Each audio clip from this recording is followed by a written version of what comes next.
네, 반갑습니다. 기초양육 26번째 여호와 이레 부제로는요. 모리아산에서 미리 본 십자가와 부활이라는 제목입니다.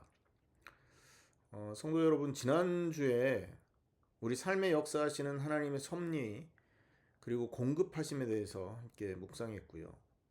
또 에셀나무를 앞에서 하나님을 예배하는 또 그런 내용을 가지고 또 그 아비멜렉이 하나님과 함께하는 이삭을 아브라함을 보고 화친하고 또 두려워하는 이런 모습들을 통해서 또 복음에 대한 내용을 잠깐 나눴었죠. 어, 요즘에 계속 우리가 나누는 게 뭐냐면 하나님의 섭리에 대해서 우리가 지금 얘기를 하고 있죠. 하나님의 섭리, 영어로는 providence라고 하는데 미리 하시고 그리고 또 계획을 하시고 필요를 따라서 나누어 주신다. 공급하신다. 그게 다 들어가 있는 거잖아요. 그게 섭리라는 말인데 우리 인생에 대해서도 마찬가지입니다. 우리 인생을 하나님 나라에 가게 하시고 우리를 하나님 형상으로 만드실 것에 대한 계획을 하나님 갖고 계시는 거 아닙니까? 우리의 인생을 그렇게 될 거라고 미리 알고 계시는 거예요, 하나님은. 그리고 그렇게 되게 하시기 위해서 우리에게 필요를 따라 공급하고 계신다는 거죠. 무엇이 필요한지 준비하시고 그 필요를 또 적시적소에 또 정확한 시간에 하나님이 원하시는 때에 공급하시는, 하나님이 원하는 걸 공급하시는, 이걸 보고 하나님의 섭리라고 합니다. 오늘 함께 나눌 창세기 22장 1절에 14절 말씀에서는 이 하나님의 섭리가 극적으로 나타납니다. 아브라함이 아들 이삭을 번제로 드리려 할 때 하나님께서 친히 제물을 준비해 주시는 장면이 바로 그것이에요. 아브라함은 그 장소의 이름을 여호와 이레라고 불렀는데 여러분 잘 뜻을 아시겠지만 여호와께서 준비하신다. 여호와의 산에서 공급된다라는 뜻입니다. 14절이죠. 22장 14절에 아브라함이 그 땅 이름을 여호와 이레라 하였으므로 오늘날까지 사람들이 이르기를 여호와의 산에서 준비되리라. 또 주석에 보면 여호와께서 준비하심이라고 이렇게 나와 있습니다. 지난주 주제였던 하나님의 섭리, 그 내용이 이 사건에 그대로 드러나는 거죠. 이 사건은요, 단순히 하나님의 공급하심만을 보여주는 것이라고 보면 안 됩니다. 중요하게는 이 창세기 22장 아브라함과 이삭의 사건은 장차 오실 그리스도의 십자가와 부활을 예표하는 복음의 그림자요, 모형이라고 할 수 있는 것이에요. 여러분 눈치 채시겠지만 아브라함이 자기 외아들을 번제로 드리는 이 극적인 순종의 사건 속에는 우리의 구원을 위한 하나님의 계획이 미리 새겨져 있다라는 거죠. 그래서 오늘 우리는 이 본문을 통해서 예수 그리스도의 복음의 핵심 진리 네 가지 요걸 좀 살펴볼 겁니다. 속죄, 대속, 대신 희생한다라는 거죠. 대속은. 속죄는 죄를 속하심, 죄를 용서하심. 그리고 세 번째는 부활의 능력, 네 번째는 생명의 회복. 요 네 가지 주제를 오늘 본문을 통해서 함께 살펴보려고 합니다. 그래서 이 모든 초점은 오직 그리스도의 십자가와 부활에 맞춰져 있는 겁니다. 오늘 예배하는 동안에 성령께서 우리의 마음을 열어서 모리아 산에서 보여주신 하나님의 놀라운 복음의 은혜를 발견하고 다시 한번 그리스도의 은혜에 깊이 감사하는 그런 시간이 되기를 바랍니다. 첫 번째, 이 사건을 통해서 우리가 알 수 있는 건 속죄입니다. 다른 말로 말하면 죄를 덮는 희생, 죄를 속하는 희생, 이런 것이죠. 오늘 본문을 보면 네 아들, 네 사랑하는 독자 이삭을 모리아 땅으로 데리고 가서 내가 너한테 일러준 한 산, 거기서 그를 번제로 드리라, 이렇게 말씀하셨죠. 이것은요, 아브라함 입장에서는 사실은 상상하기가 어려운 요구예요. 여러분 생각해 보세요. 번제라는 것은요, 희생 제물을 태워가지고 하나님께 바치는 제사입니다. 레위기 1장 4절에 따르면 이 번제는 속죄하기 위한 제사였던 거예요. 죄를 속하기 위한 리뎀션이라고 하죠. 아브라함은 하나님의 약속으로 이 귀한 어들을 100살에 낳았지 않습니까? 그리고 약속을 받았어요. 이 이삭을 통해서 큰 민족과 구원의 복이 올 것을 이미 보증을 받았지 않습니까? 아브라함이 이걸 초반에 못 믿었는데 결국은 약속대로 아기를 낳을 수 없는 몸에서 아기를 태어나게 하시는 모습을 보면서 확신을 가진 거예요. 아, 이 이삭이 하나님의 약속대로 천하만국이 복을 얻게 할 아이구나라는 걸 깨달은 거죠. 그런데 큰 민족과 구원의 복을 가져올 통로인 이 축복의 아들을 죄를 속하는 희생제물로 바치라고 하는 거예요. 얼마나 충격적이고 아브라함 입장에서는 이해하기가 어려운 일입니까? 얼마나 사랑스럽겠어요. 눈에 넣어도 아프지 않을 자녀거든요. 근데 하나님은 이 속죄 사건, 이 이삭을 번제로 드리라고 하는 이 사건을 통해서 사실은 인간이 저지른 죄의 대가가 얼마나 크냐, 그리고 인간을 속죄하기 위해서 얼마나 큰 희생이 필요하냐, 이것을 우리한테 보여주고 있다라는 거예요. 사랑하는 아들, 눈에 넣어도 안 아픈 아들, 이 아들을 죽이면서까지 희생을 해야만, 그리고 그 아들을 불에 태워서 번제로 드려야만 죄가 해결된다라는 것을 보여준 거죠. 인류의 소망인 이삭을 번제로 바치라, 이 말은요, 한 가지를 얘기하고 있는 거예요. 세상을 구원하는 길은 사랑하는 아들을 산 위에서 희생 제물로 드리는 것, 이거 외에는 없다라는 걸 보여주는 거죠. 그래서 아들 이삭을, 네 사랑하는 아들 이삭, 하나님 보면요, 직구 주신 것 같아. 몇 번을 짚어주잖아요. 2절이죠. 네 아들, 네 사랑하는 독자 이삭. 3번이나 아들에 대한 그 수식어를 얘기합니다. 그렇게 귀한 아들을 드려야만 인간이 저지른 죄가 해결된다라는 걸 은연중에 보여주고 있는 거죠.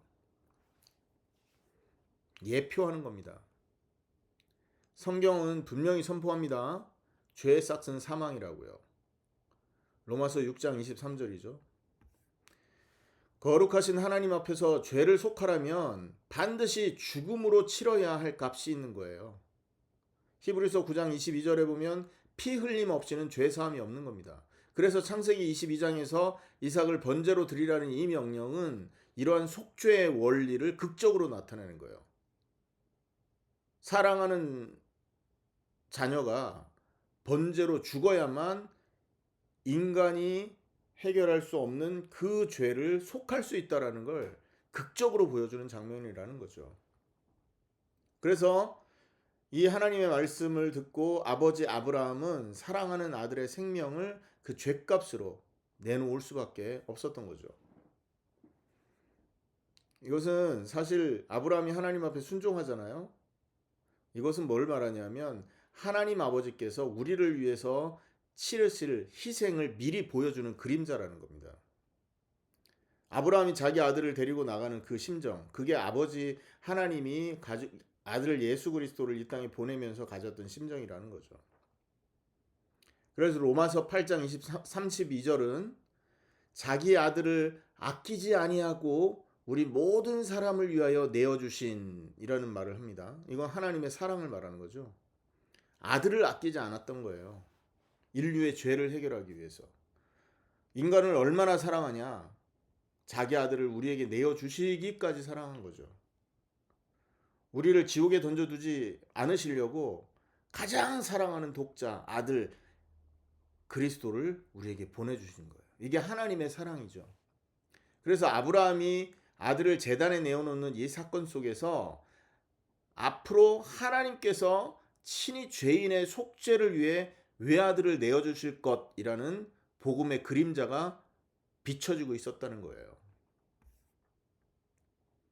그래서 아브라함과 이삭의 이 번제 사건은요, 사실은 값없는 은혜의 아주 값비싼 대가를 말하고 있는 거예요. 우리에게 값없는 은혜를 주는데, 구원이라는 건 값없는 은혜 아닙니까? 그런데 그 은혜가 엄청난 값비싼 대가를 치른 은혜라는 걸 보여주고 있다는 거죠. 그래서 이 속죄가 굉장히 엄숙한 사건임을 일깨워 주는 겁니다. 독생자를 내어주기까지 죄를 심판하시는 하나님의 공의, 이 공의를 이루시기 위해서 자기 아들을 심판했다라는 거예요. 인간이 지은 죄에 대한 공의는 죽음이잖아요. 죽음을 통해서 죄를 속하지 않습니까? 그래 인간이 죄를 지었다면 죽어야 되는 거예요. 그런데 하나님은 이 공의를 자기 아들을 통해서 얻으신 겁니다. 그리고 죄인된 우리를 구원하는 하나님의 사랑, 하나님의 자비가 이 이삭의 번제 사건을 통해서 우리에게 주어지고 있다는 거죠. 나중에는 아시지만 이삭 대신 죽임을 당한 번제 제물은 하나님이 친히 예비해 주셨잖아요. 이삭을 죽이지 않지 않습니까? 누가 대신 죽습니까? 뿔이 나무에 걸려 있었던 수양이 죽었단 말이에요.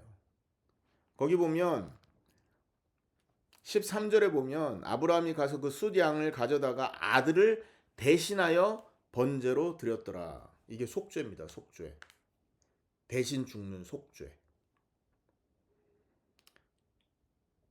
그래서 이삭 대신 죽임을 당한 번제 제물은 하나님이 예비해 주셨던 것처럼 저와 여러분을 위한 죄의 영원한 우리의 죄를 영원히 속할 희생 제물 또한 하나님이 친히 준비했다. 그걸 얘기하는 거죠. 그게 누굽니까? 우리 죄를 영원히 속할 희생 제물, 하나님이 준비하신 그 희생 제물, 그분이 바로 하나님의 어린 양 예수 그리스도이신 것입니다. 오늘이 종려주일입니다. 그죠? 예수님이 공생의 마지막 주간을 보내시는 첫날이잖아요. 예루살렘 성으로 들어가십니다. 유대인의 왕이시기 때문에 말을 타고 개선장군처럼 들어가야 되는데 예수님은 겸손의 왕이고 사랑의 왕이고 희생의 왕이기 때문에 그것도 새끼 나귀를 타고 예루살렘 성으로 들어가는 거예요. 예루살렘 성에는 왕이 있지 않습니까? 왕이 예루살렘 성이라는 곳에 들어가서 사실은 정치를 해야 되거든요. 그런데 예수님은 마지막 주간을 죽으시기 위해서 예루살렘 성으로 들어갑니다. 이때 사람들이 종려나무 가지를 흔들면서 호산나 다윗의 자손이여 우리를 구원하소서 이 말을 하죠. 여러분 이 호산나라는 말은요. 제발 우리를 구원해 주십시오라는 말이에요. 당신이 다윗의 자손입니까? 제발 우리를 구원해 주세요. 근데 그 구원을 위해서 하실 그 하나님의 어린 양이 하실 일은 뭡니까? 번제처럼 인간을 위해서 피 흘려서 죽으실 일이었다는 거죠. 예수님에게는 비극적인 한 주간인 겁니다. 우리에게는 최고의 축복의 한 주간이겠지만 이게 뭐냐? 하나님이 인간의 구속을 위해서, 인간의 대속을 위해서, 속죄를 위해서 준비하신 사건이었다. 그것을 기념하는 날이 오늘 종려주일이다. 때마침 종려주일에 맞춰서 오늘 이 본문을 하나님이 주신 겁니다. 하나님 우리에게 중요한 응답을 주고 계시고 하나님이 모든 것을 섭리하고 계신다라는 것을 우리는 알게 되는 거죠. 맞습니까? 미리 하시고 필요를 따라 채우시고 공급하시는 거. 우리는 뭐 그냥 종려주일이겠거니 했는데 미리 하시고 오늘 본문을 준비하시고 또 우리에게 은혜를 공급하시는 이 하나님의 섭리를 또 오늘 이 본문을 통해서도 알 수 있는 것입니다. 자, 두 번째입니다. 대속이죠. 첫 번째는 속죄였고요. 죄를 덮는 희생. 두 번째는 대신 치른 희생입니다. 대속. 아브라함이 자기 아들을 탁 재단에 눕히고 밧줄로 꽁꽁 묶고 칼을 들어서 내리치려고 하는 순간 하나님이 급하게 부르십니다. 이삭을 죽이지 말라고. 그리고 나서는 아까 말했듯이 또 다른 재물, 준비된 재물을 보여주셨죠. 13절에 보면 아브라함이 눈을 들어 살펴본즉 한 수량이 뒤에 있는데 뿔이 수풀에 걸렸더라. 그래서 아브라함은 수량을 잡아서 이삭 대신 번제로 드립니다. 여기서 대신이라는 단어가 중요하죠. 무제한 수량이 이삭을 대신해서 죽은 거예요. 뭐 죄가 있습니까? 양이. 인간은 죄가 많지만 여러분 짐승은 죄가 없습니다. 그 중에서도 인간의 죄를 위해서 희생하는 이 그 제물들은요, 흠없는 제물들이거든요. 난지 얼마 안 돼.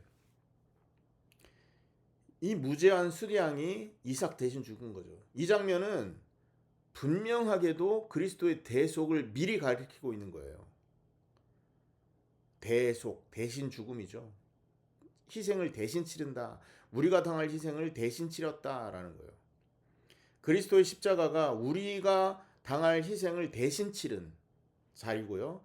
그리스도의 십자가는 우리가 사형당할 그 형벌을 예수님이 대신 받아주신 거라는 거예요. 하나님이 준비하신 수량이 이삭 대신 죽었듯이 하나님께서 친히 준비하신 어린 양 예수 그리스도께서 우리 대신 십자가에 죽으셨다. 그것을 준비하러 가는 날이 오늘이다. 그리고 금요일 날 예수님은 십자가에 달려 돌아가십니다. 그리고 3일 만에 부활하시는데 안식 후 첫날, 그게 일요일이 되는 거죠. 자, 이때 이삭이 아버지한테 질문하죠. 번제할 어린 양은 어디 있습니까? 나무도 있고 다 있는데, 제단도 있고 있을 텐데 도대체 제물 번제할 어린 양이 어디 있습니까? 22장 7절이죠. 이삭이 그 아버지 아브라함에게 말하여 이르되 내 아버지여 하니 그가 이르되 내 아들아 내가 여기 있노라. 이삭이 이르되 불과 나무는 여기 있거니와 번제할 어린 양은 어디 있나이까? 자, 이 질문을 신약에 와서 완전한 대답을 얻습니다. 이삭이 번제할 어린 양 어디 있습니까? 라는 질문을 했는데 이 대답이 신약에서 나왔다고요. 요한복음 1장 29절 세례 요한이 예수님을 가리켜 선포한 말씀이잖아요. 그게 이 질문에 대한 답이었습니다. 이삭의 질문에 대한 답. 그게 뭐죠? 보라, 세상 죄를 지고 가는 하나님의 어린 양이로다. 수천 년 전에 모리아산에서 어린 양 어디 있습니까? 라고 하던 그 질문에 대해서 하나님은 친히 자기 자신의 독생자를 어린 양으로 내어주시면서 응답하신 거라니까요. 하나님의 섭리입니다. 미리 하시고 준비하시고 피로를 채우시고 우리에게 공급하셨던 거죠. 때를 따라서 정확한 시간에. 예수님은 죄 없으신 하나님의 어린 양으로서 우리를 대신해 피 흘려 죽으셨잖아요. 그러므로 해서 우리의 죄값을 치러주신 겁니다. 우리의 죄값은 뭐예요? 죽음이잖아요. 죽음, 사형. 죄의 싹슨 사망이다. 이 말은 뭐예요? 죄 지으면 사형당한다 이 말이잖아요. 그런데 하나님의 어린 양 예수 그리스도는 우리를 대신해 피 흘려서 대신 죽음으로써 우리의 죄값을 하나님 앞에 해결한 겁니다. 그래서 선지자 이사야는요, 이 메시아의 죽음에 대한 예언을 했지 않습니까? 이사야 53장 5절이죠. 그가 찔림은 우리의 허물 때문이요 그가 상함은 우리의 죄악 때문이라.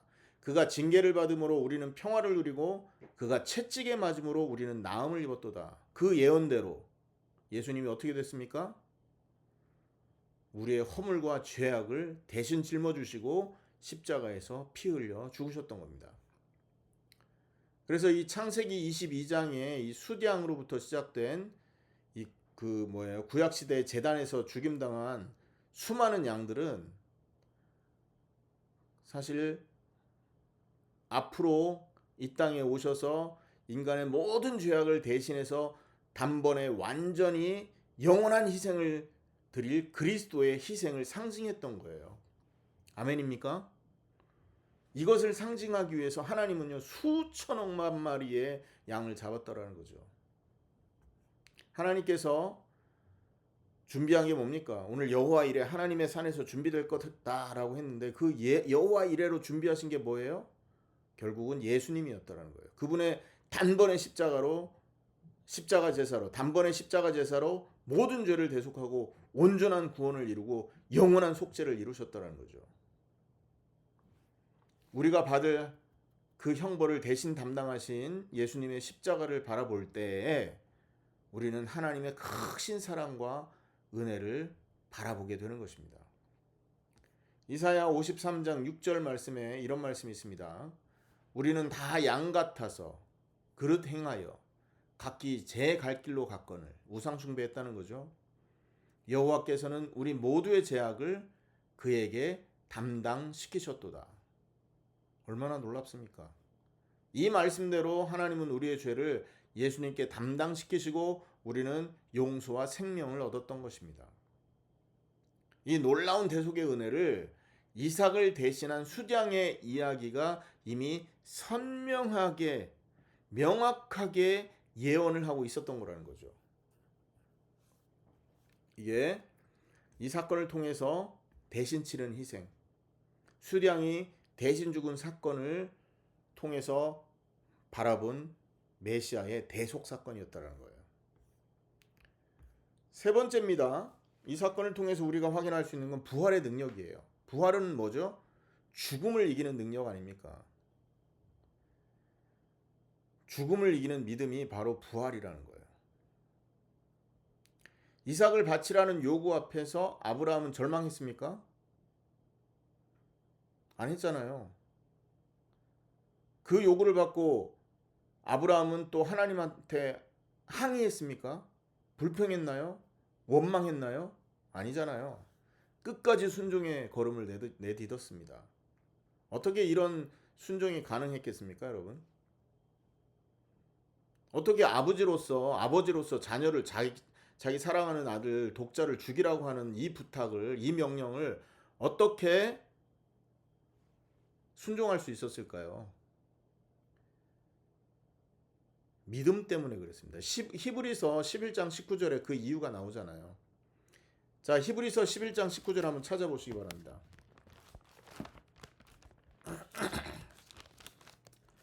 히브리서 11장 19절 같이 읽겠습니다. 시작. 그가 하나님이 능히 이삭을 죽은 자 가운데서 다시 살리실 줄로 생각한지라. 비유컨대 그를 죽은 자 가운데서 도로 받은 것이니라. 이게 답입니다. 아브라함은 하나님의 약속을 붙들었기 때문에 설령 이삭을 번제로 드린다 해도 하나님께서 이삭을 다시 살려서 하나님이 주신 약속을 이룰 것을 믿었던 거라는 거죠. 죽어도 다시 살 거다. 왜? 약속 때문에. 하늘의 별처럼 바다의 모래처럼 자손을 많아질 거라고 예언했고 열방이 모든 족속이 이 이삭을 통해서 복을 얻을 것을 예언했잖아요. 그 예언을 이루려면 이삭이 죽으면 안 된다니까요. 아브라함은 이미 이 이삭을 데리러 올라갈 때 이 약속을 믿고 있었던 것입니다. 실제로 창세기 22장 5절에는요. 아브라함이 함께 간 종들한테 말하잖아요. 우리가 예배하고 너희에게로 돌아오리라. We will come back 이라고 나와 있습니다. 어떤 성경에는 I will come back with him 이라고 나와 있어요. 그 힘은 누구예요? 이삭을 말하잖아요. 아니 지금 모리아산으로 지금 죽이러 올라가는데 어떻게 종들한테 그 얘기를 하냔 말이에요. 아브라함이 미리 알고 있었고 믿고 있었다라는 겁니다. 그는 이미 하나님이 이삭을 죽일지라도 다시 살려서 원래 모습으로 이렇게 나타날 것을 믿고 이삭을 데리고 올라갔던 거예요. 그럼 아브라함이 가진 이 믿음은 뭐냐면 죽음을 이기시는 하나님의 능력을 믿는 믿음이었던 것입니다. 아멘. 이게 부활을 믿는 믿음이잖아요. 부활 신앙이 있었던 겁니다. 죽어도 살 것이다. 요한복음 11장 24절 25절에도 나는 부활이요 생명이니 나를 믿는 자는 죽어도 살겠고 무릇 살아서 나를 믿는 자는 영원히 죽지 아니하리라. 부활 신앙인 거거든요. 여러분, 우리는요 그리스도와 함께 죽으면 그리스도와 함께 부활하는 겁니다. 그리스도의 십자가를 나의 죽음으로 받아들이는 믿음이 있다면 우리는 그리스도의 부활에 동참하는 사람이 되는 거예요. 이게 부활 신앙이라니까요. 죽어도 살고 살아서 믿을 때는 하나님의 나라를 보는 거. 죽음을 이기시는 능력이 하나님한테 있다니까요. 아브라함이 이미 체험했잖아요. 나이가 100세에 자기는 죽은 것 같았던 그 아기를 낳는 거에 있어서는 죽은 사람과 같은 상태였다고요. 사라는 이미 그 태가 끊어져 있었지 않습니까? 맨스가 끊어졌다니까요. 아기를 낳을 수 없는 상태였는데 아기가 태어났어요. 이 기적을 이미 체험했잖아요. 그래서 이 아브라함은요 하나님의 그 능력을 믿었던 거예요. 어떤 능력? 죽은 자도 살릴 수 있는 능력. 그리고 무에서 유를 만들어낼 수 있는 능력. 하나님의 창조 능력을 신뢰했던 겁니다. 그래서 죽은 이삭도 살리실 줄을 확신했다는 거죠. 이처럼 이 아브라함이 붙든 이 부활 신앙은요 신약 복음에서 실제 현실로 드러났지 않습니까? 하나님께서는 그의 믿음대로 이삭을 죽음에서 건져주셨을 뿐만 아니라 때가 찼을 때 하나밖에 없는 아들을 예수님을 친히 십자가에 내어주셨다가 죽은 자 가운데서 다시 살려내셨잖아요. 실제 있었다니까요. 아브라함은요 그림자처럼 부활을 내다봤습니다만 예수 그리스도 안에서 참된 부활의 능력이 온 세상에 완전하게 드러난 것이잖아요. 이게 하나님의 능력이었다라는 겁니다. 그래서 예수님의 부활은 하나님께서 죄와 사망 권세를 깨뜨리신 능력의 절정이 되는 거예요. 죽은 자를 살렸다. 그리스도가 죽었다가 살아났다. 이 말은 뭐죠? 죄의 권세가 깨뜨려졌다라는 겁니다. 죄의 싹은 사망이라고 그랬잖아요. 그래서 죄 지은 자는 절대 이 죽음을 이길 수가 없다니까요. 그런데 이 죄와 사망의 권세를 깨뜨린 분이 나타났네. 그게 누굽니까? 예언대로 이 땅에 오신 그리스도. 그 그리스도는 누구예요? 예수님이었던 것입니다. 그래서 예수님은 그리스도가 되는 것이죠. 증거는요, 그가 죽음을 이기시고 부활하셨기 때문인 겁니다. 그러므로 그 그리스도만이 인간을 죽음에서 건져낼 수 있는 겁니다. 더 이상 죽음이 최후 승리를 거둘 수가 없게 되어버렸어요. 예수님을 모르는 사람은요 최후 죽음을 맞이하고 끝나잖아요. 그래서 죽음이 승리를 거두는 겁니다. 하지만 예수 안에서 그리스도와 함께 죽은 자, 십자가에 함께 죽은 자, 부활에 동참하게 되기 때문에 최후 승리를 죽음이 얻을 수가 없게 되어 있다고요. 고린도전서 15장 55절 이런 말이 있어요. 사망아 너의 승리가 어디 있느냐? 사망아 네가 쏘는 것이 어디 있느냐? 부활절에 많이 읽는 성경 구절이죠. 너는 끝났다 이 말이에요. 네가 무기가 어디 있냐? 너는 승리할 수가 없다. 왜? 그리스도께서 너를 이기시고 부활했기 때문이다. 사망은 이제 힘을 쓸 수 없는 상태다. 우리는 부활의 주님께서 사망 권세 이기시고 우리에게 영원한 생명을 보장해 주셨음을 믿고 살아가야 되는 것이죠. 이 믿음이 부활 신앙인 것입니다. 아브라함이 믿었던 하나님, 곧 죽은 자를 살리시는 하나님께서 실제 그의 아들을 다시 살림으로써 당신의 능력, 하나님의 능력을 확증했다니까요. 아멘. 뭘 더 이상 의심할 게 뭐 있습니까? 예수님이 살아났으면 예수님 믿는 그 사람들도 함께 살아나는 거죠. 맞습니까? 첫 열매가 됐다 그랬다니까요. 여러분 예수님만 살아난 거 아니잖아요. 그 당시에 예수님이 십자가 지실 때 무덤에서 사람들 막 일어났었다니까요. 무덤이 깨지고 무덤이 열리고 막 죽은 자 일어나고 무덤에 묻혀있던 자들이 막 집에 찾아 들어가고 막 그러니까 막 그날 예수님 십자가 사건이 있었던 그날 온 세상이 기겁할 일들이 있었다니까요. 뭘 보여준 겁니까? 하나님이 죽은 자를 살릴 능력이 있다라는 겁니다. 그러니까 우리는 뭘 믿어야 돼요?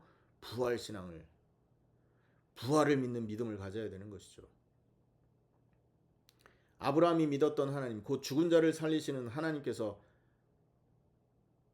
우리를 살릴 것이고 우리에게 생명을 주셨고 이 믿는 자들과 함께한다라는 이 사실을 견고하게 붙들고 살아가야 되는 것입니다. 이게 아브라함이 갖고 있었던 부활신앙이었던 겁니다. 이삭을 번제로 드리는 이 사건을 통해서 살펴볼 네 번째 내용은 뭐냐면 생명의 회복입니다. 생명이 회복된 거죠. 부제목으로는 여호와의 산에서 얻은 새 생명이라는 부제목이 있습니다. 자, 하나님께서 예비하신 수량 덕분에 살아난 사람이 누굽니까? 수량이 없었다면 죽을 뻔했던 사람, 이삭이잖아요. 근데 하나님이 준비하시고 예비하신 이 수량 덕분에 이삭은 죽지 않고 살아 돌아올 수 있었던 거 아닙니까? 히브리서 11장에는 11장 19절에는요. 아버지 아브라함은 죽은 줄로 알았던 아들을 돌려받은 것이다 이렇게 표현합니다. 비유컨대 죽은 자 가운데서 도로 받은 것이다 이렇게 표현하잖아요. 그래서 이삭의 생명이 그 모리아 산에서 보존되고 회복됐던 거죠. 아브라함은 두려운 마음으로 칼을 들었지 않았겠어요? 그런데 하나님은 그 두려움을 꺾으시고 이삭의 생명을 돌려주신 겁니다. 아브라함은 미리 맛본 거죠. 부활을 미리 맛본 거하고 같은 거 아니겠어요? 이 사건 후에 하나님은요 아브라함에게 약속하십니다. 하늘의 별처럼 많은 후손과 열방의 복을 약속하셔요. 창세기 22장 16절에서 18절이죠. 같이 한번 볼까요? 창세기 22장 16절에서 18절 15절에부터 보면 여호와의 사자가 하늘에서부터 두 번째 아브라함을 불러 이르시되 여호와께서 이르시기를 내가 나를 가리켜 맹세하노니 네가 이같이 행하여 네 아들 네 독자도 아끼지 아니하였은즉 내가 네게 큰 복을 주고 네 씨가 크게 번성하여 하늘의 별과 같고 바닷가의 모래와 같게 하리니 내 씨가 그 대적의 성문을 차지하리라. 또 내 씨로 말미암아 천하 만민이 복을 받으리니 이는 네가 나의 말을 준행하였음이니라 하셨다 하니라. 하나님이 다시 한번 언약을 굳게 확증시켜 주시는 거죠. 이삭의 삶은 하나님의 은혜로 다시 회복되고 앞으로 그를 통해서 약속된 것처럼 수많은 생명이 태어나게 되는 것입니다. 이 말씀대로 있잖아요. 이삭의 후손이 야곱, 에서가 12지파를 이루잖아요. 야곱도 12지파를 이룹니다.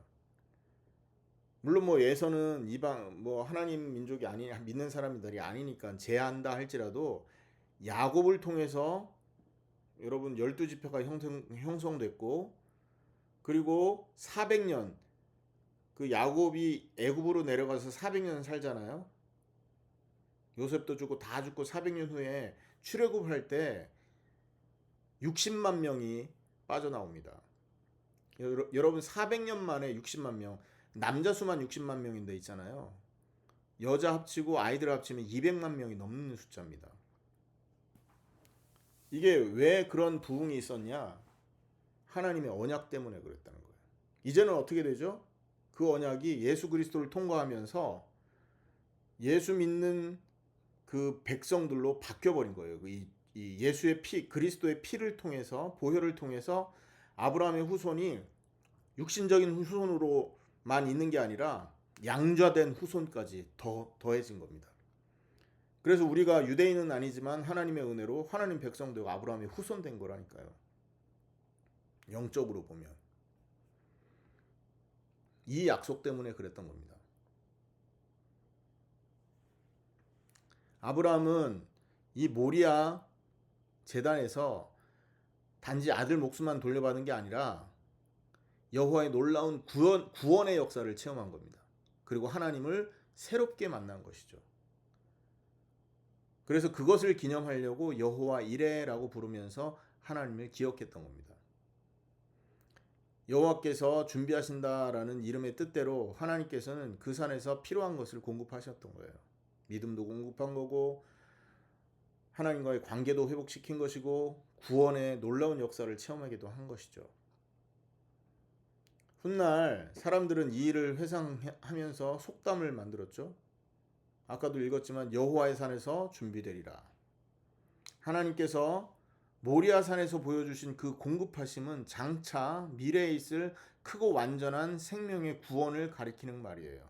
장차 준비되리라. 여호와의 산에서 준비되리라. 여러분, 이 모리아 산이 있잖아요. 역대하 3장에 보면 예루살렘 성이 들어온 장소가 됩니다. 모리아 산에 예루살렘 성이 이렇게 들어와요. 그리고 지금 예수님이 예루살렘 성으로 들어가서 거기에서 십자가를 지시지 않습니까? 어떤 학자들은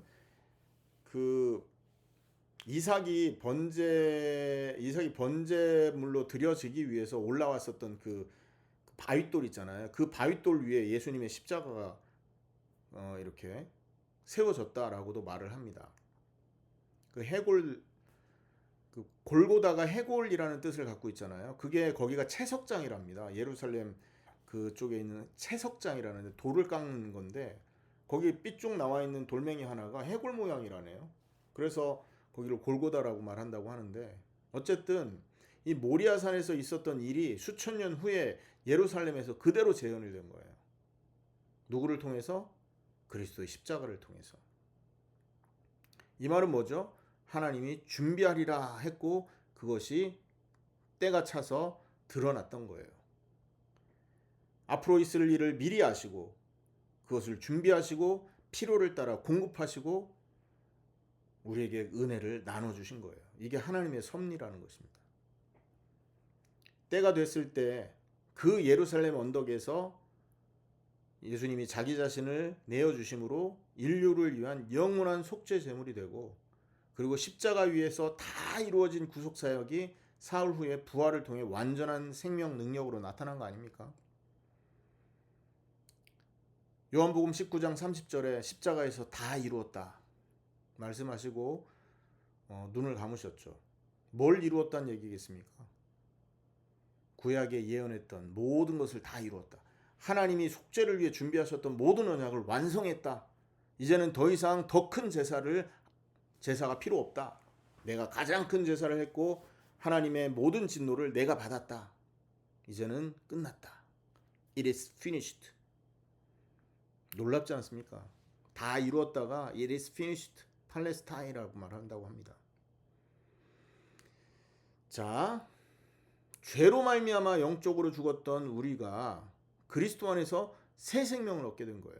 회복됐다는 거죠. 에베소서 2장 5절은 허물로 죽은 우리를 그리스도와 함께 어떻게 했다? 살리셨다 이렇게 말합니다. 너희는 은혜로 구원을 받은 것이다 이렇게 선포하죠. 부활하신 주님 안에서 우리는 하나님과 관계가 회복되고 새 생명을 얻어서 영원히 하나님과 함께 살 소망을 누리게 된 겁니다. 이 모든 은혜가 여호와 이레 하나님께서 친히 준비하실 것이다 했던 것이 완성됐던 것이죠. 그래서 그 약속대로 십자가에 달렸다가 다시 살아나신 어린 양 예수 그리스도를 통해서 회복됐다라는 것입니다. 결론입니다. 창세기 22장에서 아브라함과 이삭 얘기는 결국 갈보리 언덕의 예수 그리스도를 가르치고 있는 거예요. 그분을 향해 있는 것이죠. 하나님께서는 우리의 죄를 속하시기 위해서 독생자를 내어주십니다. 속죄를 위해서. 속죄죠. 그리고 우리가 받아야 될 형벌을 그에게 대신 지으심으로 우리를 구원합니다. 대속이죠. 그를 죽은 자 가운데서 다시 살림으로써 죄와 사망을 이기는 능력을 나타내셨습니다. 부활이죠. 그로 말미암아 우리에게 영원한 생명을 회복시켜 주십니다. 생명의 회복이죠. 하나님의 형상이 회복된 겁니다. 창조 질서가 회복된 거예요. 그리스도를 통해서. 재창조의 역사가 나타난 겁니다. 그래서 이 모든 일은 하나님께서 친히 준비하시고 이루신 구원의 역사라고 하는 것입니다. 그래서 이제부터 우리도 이 완성된 복음을 굳게 붙들고 하나님을 전적으로 신뢰하면서 믿음을 놓치지 않아야 될 것입니다. 큰 응답 있기를 예수님의 이름으로 축원합니다. 기도하겠습니다. 하나님,